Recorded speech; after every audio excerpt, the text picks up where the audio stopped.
This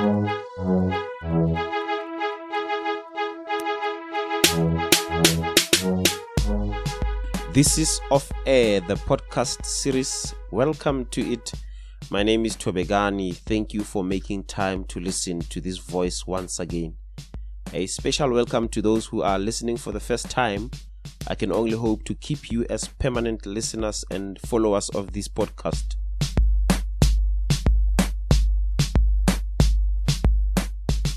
I did promise not to make you wait for too long for this particular episode. So here I am, keeping that promise and delivering the third edition of our off-air podcast series. I hope you will enjoy it.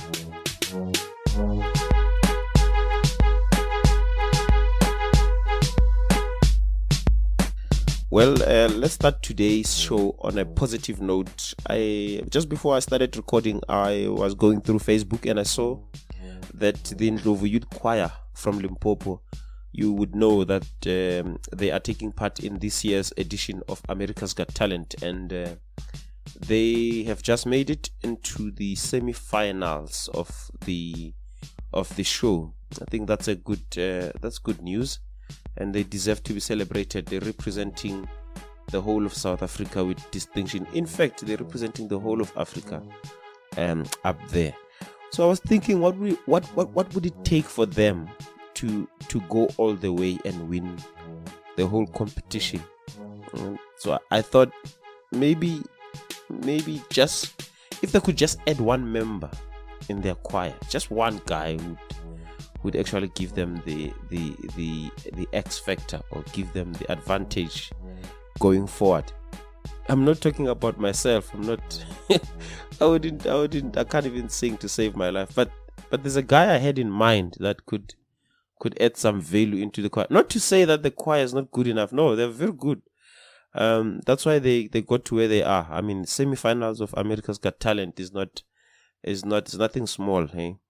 I'm just saying, perhaps if they could add this guy, would know for sure they'll bring home the title.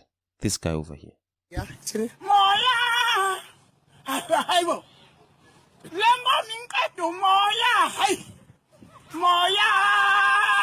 Vusakseni, Moya, Ai, Lemo Minkatu, Moya, Moya, Lemo Minkatu, Moya, Vusakseni, Moya, Vusakseni, Moya. Come on. Add this guy. You add this guy, you've won everything. Eh?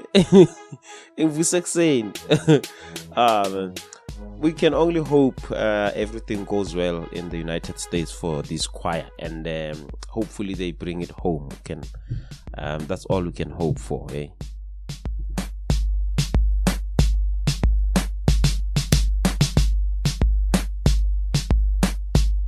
Well, if you're following the social media trends, you would have seen in the past week a character by the name of Nomahelele, who apparently drank until he passed out.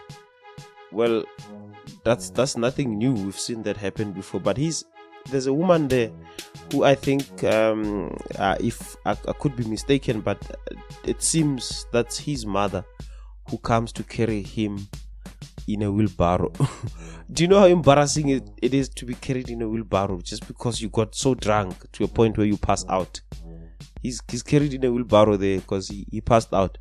And there was a video that I think was recorded before. It's at the same event. It looks like it's at the same event where there is plenty. I don't know if what word to use to explain how much alcohol was there. Like the whole ground was covered in a carpet of bottles of alcohol.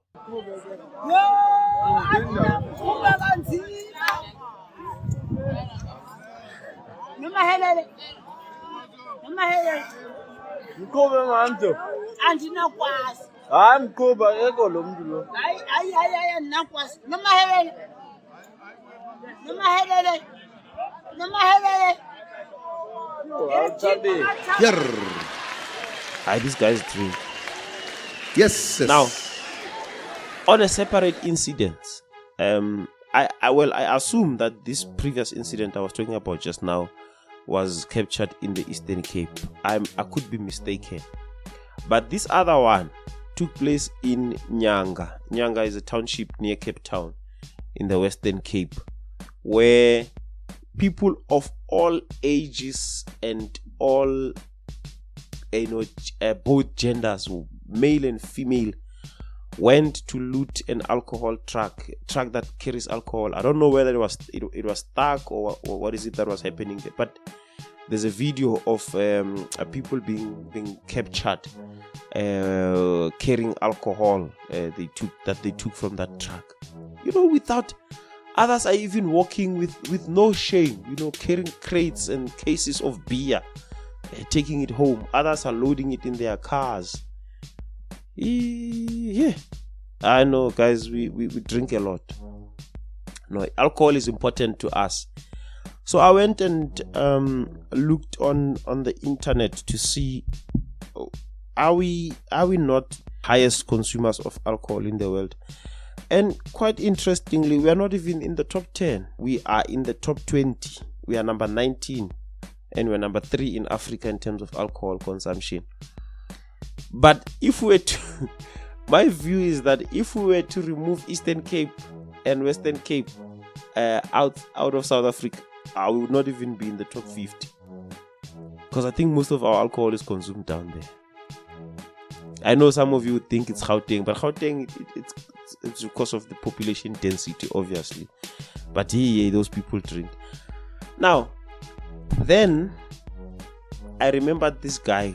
If you still remember, I think it was last year, who set a new trend when he was captured on video. He was on the phone talking to his fellow workers or colleagues, telling them he's not coming to work because he was not prepared to work. And you could tell that he is at a place of alcohol consumption. He chose to go and enjoy his alcohol. Also, I don't want to stereotype anyone. Also, I believe that was captured in Eastern Cape, if not Western Cape.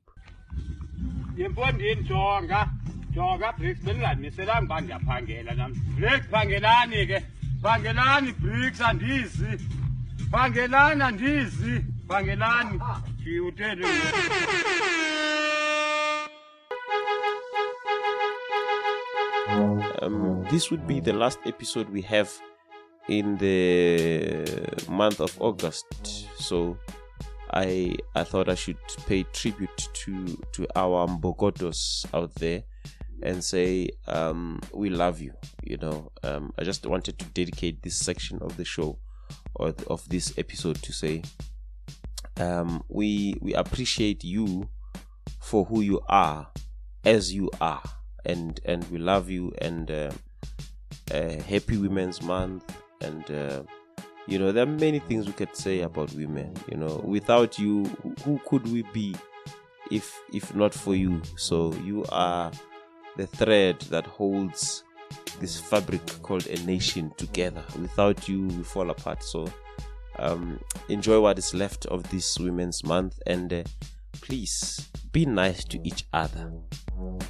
Just be nice to each other, man.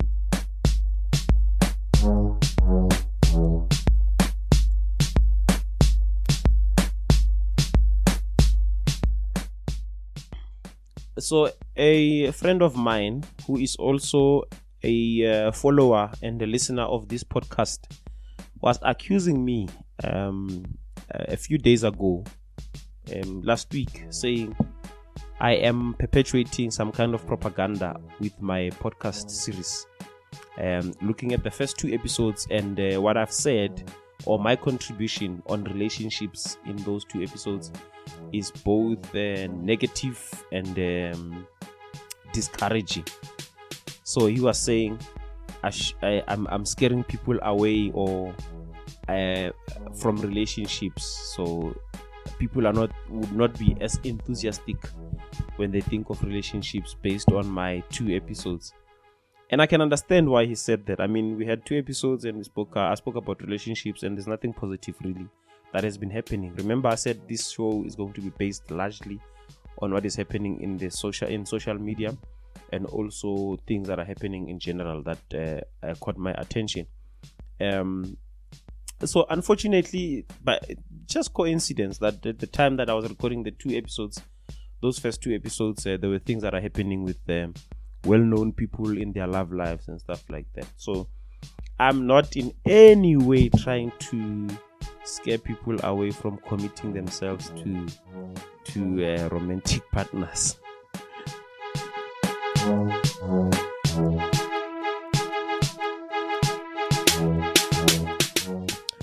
Coincidentally, on the following day, after I had this conversation with my one of my friends, veteran journalist and author, Mr. Mzilikazi wa Africa. Some of you might know him.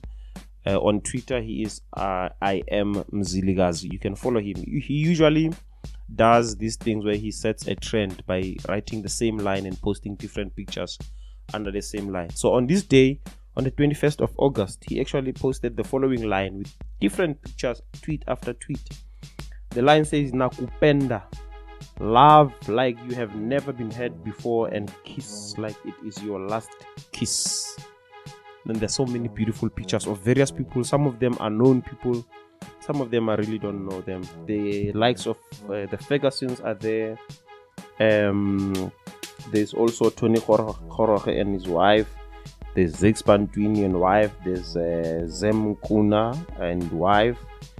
There's Keifas Semenya and Letambulu. There's Denzel Washington and his wife. There's quite a number of people who have made it in this marriage and relationship thing. It's quite an inspiring thread that Mzilikazi had going on there. So I thought perhaps that's something we should also look at, and I thought I should also report on and say, it's not all doom and gloom out there. Your soulmate could be out there, and don't let other people's failures in relationships discourage you from entering into one.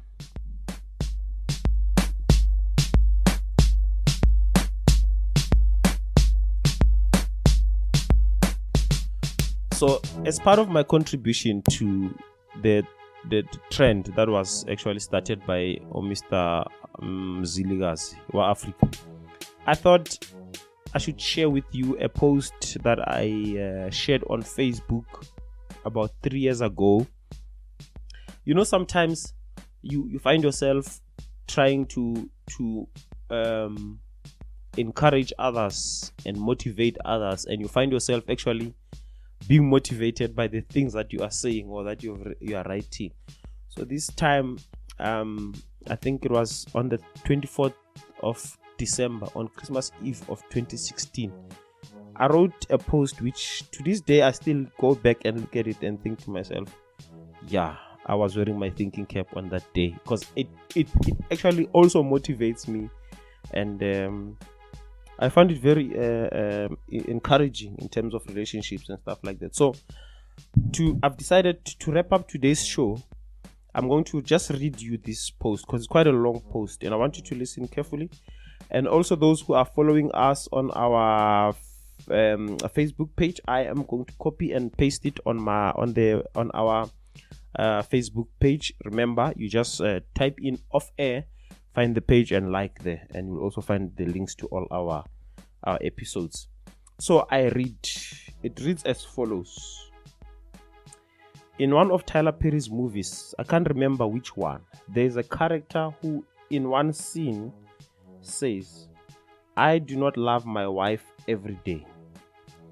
The first time I heard that line, I didn't understand it. I honestly thought it was a foolish thing to say.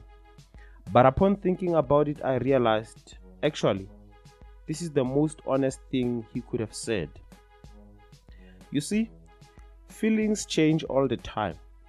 It is practically impossible to feel the same way all the time. Having said that, I reckon it is very dangerous to build your relationship on feelings alone. I know it doesn't make sense for now, But every project must be built on a strong foundation in order to survive. When you build a house, you make sure that the foundation is strong. The foundation of a relationship needs to be solid and strong as well. Feelings change, therefore they can never be made the foundation of anything. Even when you've built a house, you can change a lot of things over the years. For example, you can change the paint, you can change the roof, you can change the windows, you can change the ceilings, but you'll never be able to change the foundation. Commitment should be the foundation of a relationship. When you commit to a partner and the relationship, then you have a rock solid foundation upon which you can build life together. Building a relationship on feelings alone is like building a castle or a mansion on sand. So when the storms and the floods fall upon such a castle, it will be history. In the same way, when you base your relationship on feelings alone, when the weather changes, the relationship will also be found on its knees. The words "I love you" should not be the beginning of a relationship. The words "I want to be with you" should initiate any relationship. The "I love you" part should be the reason to justify why you want to be with the person. You do realize that I used the phrase "I want to be with you," and I did not say "I want you to be mine," or to be my girlfriend, or to be my wife, or to be my boyfriend or husband. I did so because only the former signals the will to commit to a partnership, while the latter only indicates the desire to possess. You should not be in a relationship because she takes your breath away. That will change. You should not be in a relationship because you feel safe around him or her. That changes. You should not be in a relationship because he gives you goosebumps. That changes. You should not be in a relationship because she alleviates or gets rid of your loneliness. Even that might change at some point. You should not be with him or her because the sex is amazing. Because believe me, even that will change for sure. When you find yourself in a relationship where you want to stay with him or her, despite all these changes, your foundation is strong, and that one should be your keeper. Most of us break away from these relationships because we do not feel the same way anymore. When she or he does not rock your world anymore, you want out. That's because you never committed to being with him or her in the first place. You fell in love with him. You were just freelancing until it stopped being fun. And it is easy to walk out when you are free, or when you are freelancing, or when you are a freelancer, because there is no contract binding you to stay. Going back to my initial point, you will not feel the same way every day. You will not feel the love every day. But the knowledge of its existence should be enough to keep you all together. My favorite line has always been, "It is not going to be honeymoon every day." And that's the end of the reading. That's a post I shared on Facebook. I wrote and posted on Facebook on Christmas Eve of 2016. So I thought that should be my contribution on this show, on this episode.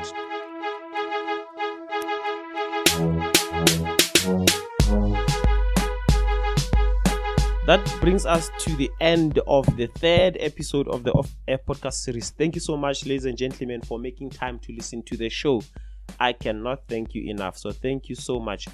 Please do continue sharing the links, the downloading link together with the streaming link with your loved ones and your friends, and make sure that we get as many people on board. And I did indicate in the first episode that we will only get better and stronger with time, and that's what's happening, and that's what's going to continue happening. I did mention earlier on that we'll only get our next episode in the first week of September.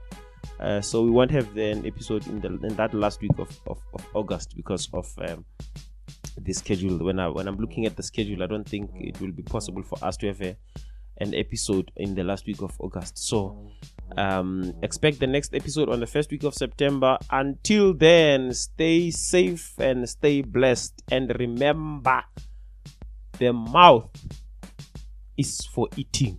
Okuria cham cham. I'm out.